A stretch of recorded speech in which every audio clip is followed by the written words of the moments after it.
আসসালামু আলাইকুম, আশা করি সবাই ভালো আছেন। ডক্টর রিফাত বলছি, কনসালটেন্ট হিসেবে আছি কিউ হিল লাইফস্টাইল ইনস্টিটিউটে। আপনার কি বারবার মিসক্যারেজ হচ্ছে? মানে হচ্ছে কনসিভ করছেন ঠিকই, বাট 8 to 10 উইকসে গিয়ে দেখা যায় যে আপনার মিসক্যারেজ হয়ে যাচ্ছে। এক্ষেত্রে আপনার অন্যান্য দেখা যায় হরমোনাল প্যারামিটারসগুলোও ঠিক আছে। আপনি একটা মাত্র টেস্ট করে কিন্তু জানতে পারেন আপনার সমস্যাটা কোন জায়গায়। সেটা হচ্ছে অ্যান্টিকার্ডিওলিপিন অ্যান্টিবডি, এবং এটা দিয়ে বোঝা যায় যে আপনার যে রোগটা আছে সেটার নাম হচ্ছে অ্যান্টিফসফোলিপিড সিনড্রোম। আমার কাছে আমার একটা পেশেন্ট এসেছিলেন, ওনার নাম হচ্ছে রহিমা খাতুন। ওনার এরকম 4 বার মিসক্যারেজের হিস্ট্রি ছিল, এবং প্রায় 10 বছর ধরে উনি এটা সাফার করছিলেন এবং বিভিন্ন গাইনেক বিভিন্ন ডাক্তারের কাছে গিয়েছিলেন। ওনার ছোট্ট একটা ফাইব্রয়েড ছিল এবং সবাই বলেছে যে ফাইব্রয়েডের কারণেই ওনার এরকম মিসক্যারেজ হচ্ছিল, বাট জিনিসটা এরকম না।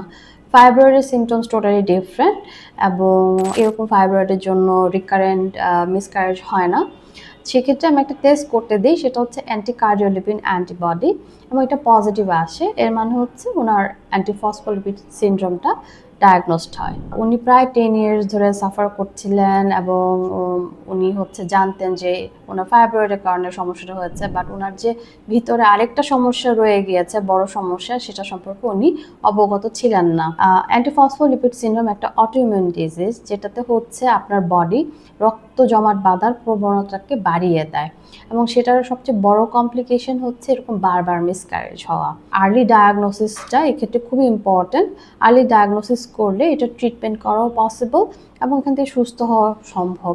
অ্যান্টিফসফোলিপিড সিনড্রোমে দেখা যায় আরও অন্যান্য কমপ্লিকেশনস আছে, যেমন হচ্ছে ডিভিটি বা পালমোনারি অ্যাম্বোলিজম, মানে হচ্ছে ফুসফুসে বা পায়ে এরকম রক্ত জমাট বাঁধা, বা হচ্ছে ইভেন স্ট্রোকও হতে পারে, হার্ট অ্যাটাকও হতে পারে।